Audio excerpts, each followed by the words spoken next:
Bonsoir, donc moi je suis Cindy Legnaud, donc je représente la liste Pacte, populaire anticapitaliste pour une transition écologique à Saint-Pierre-des-Corps pour les municipales 2020. Donc je suis militante syndicaliste, anticapitalisme et France Insoumise. C'est une liste qui est représentée par le NPA, la France Insoumise, des citoyens, des militants associatifs ou pas. Nous avons aussi des gilets jaunes.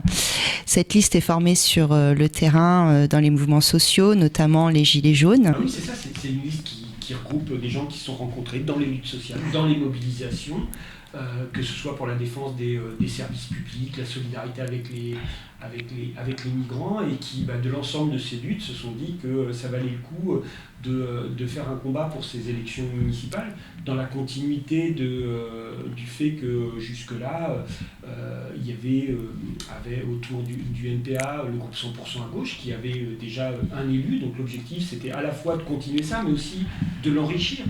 Et c'est là où on en est arrivé à cette liste Pacte pour ces élections. L'idée c'est ça, c'est de faire un creuset, c'est-à-dire que nous, pour se présenter, notre idée c'était de continuer sur le terrain politique ce qu'on défend et ce pourquoi on se bat dans les mobilisations sociales. Ce d'autant plus qu'on est convaincu que pour obtenir des choses, il faudra la mobilisation de la population. Donc quand dans notre cible on met Pacte populaire, ça veut dire que pour nous, la question de la population et du fait qu'elle ait le pouvoir de décider est quelque chose de central. Quand on est anticapitaliste, c'est qu'on est bien convaincu qu'aujourd'hui, obtenir plus de justice sociale, ça passera par une rupture avec le système comme il est aujourd'hui, et puis transformation écologique, parce que pour nous, aujourd'hui, de toute manière, il ne peut pas y avoir de choses qui changent si on ne tient pas compte de la planète. La métropole, on sait que la métropole, c'est le niveau aujourd'hui où il y a pas mal de décisions qui se prennent. Alors évidemment, la métropole, quand on parle de la nôtre, c'est la ville de Tours qui a une position centrale sur ça. Pour autant, nous, on est convaincus qu'aujourd'hui, il est possible d'obtenir des choses, même de la métropole. Ça passera par les mobilisations, des combats qui seront amenés, mais qui peuvent justement regrouper toute la population de l'agglomération. Se battre aujourd'hui pour l'amélioration des transports en commun et le fait qu'aujourd'hui aller vers la gratuité de ces transports, ce serait quelque chose qui faciliterait la vie de tous les habitants. C'est une bagarre qu'il est possible de mener et il est possible de créer un rapport de force, quelle que soit la couleur de la majorité de l'agglomération, pour obtenir qu'il y ait des choses qui avancent sur ce terrain-là, comme sur d'autres terrains. Quoi qu'il arrive, on restera dans la lutte. Pour nous, l'idée, c'est quand même qu'à un moment donné, il faut redonner à la population, aux habitants, le pouvoir de décider. Donc, dans l'élaboration de notre programme, on a recensé un certain nombre de choses, de points du programme qui pouvaient être mis en avant. Et puis après, on s'est tourné vers la population pour voir quels étaient ceux qui avaient...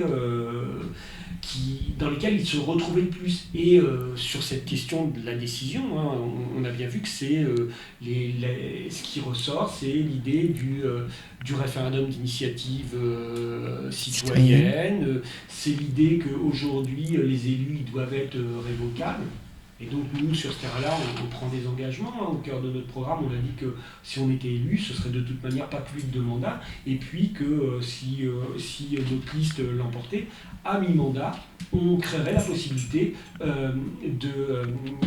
d'une révocation des élus.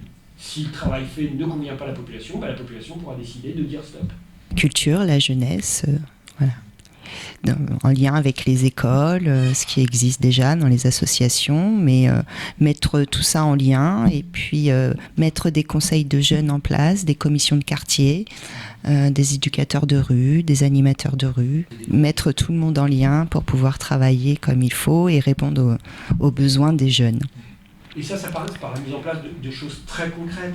Tenir compte de la jeunesse à Saint-Pierre, c'est en finir avec le fait que, par exemple, sur la ville, sur l'agglomération, Saint-Pierre-des-Corps est la seule commune où il n'y a pas une ATSEM, c'est-à-dire une personne qui aide la maîtresse ou le maître dans une classe, il n'y en a même pas un par classe, alors que c'est le cas dans toutes les autres écoles de l'agglomération. Donc nous, on est pour que, bien évidemment, on mette en place une ATSEM par classe pour améliorer tout ce travail des associations. Il nous semble évident qu'aujourd'hui, au cœur de la ville, il faut un centre social. Il n'y a pas de réel centre social à Saint-Pierre-des-Corps. Donc ça fait partie de notre programme d'avoir ce genre de choses. Et puis de poursuivre, prolonger, redynamiser des choses qui existent. Les grands événements, la grande rencontre culturelle sur Saint-Pierre, c'est les fêtes municipales. Aujourd'hui, les fêtes municipales, on pense qu'il faut qu'elles soient repensées en association avec la population, qu'on puisse avoir comme ça un certain nombre d'événements qui soient portés par la population et qui permettent à chacune, chacun de s'y retrouver.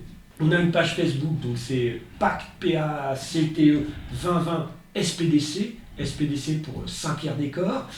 Et puis on a aussi un site dont on peut retrouver le lien sur la page Facebook, qui est quand même le plus simple pour nous retrouver dans la dernière semaine avant le vote. Donc Pacte populaire anticapitaliste pour une transformation écologique en lien avec les exigences sociales à Saint-Pierre-des-Corps. Et on lâchera rien, on lâche rien. Au revoir.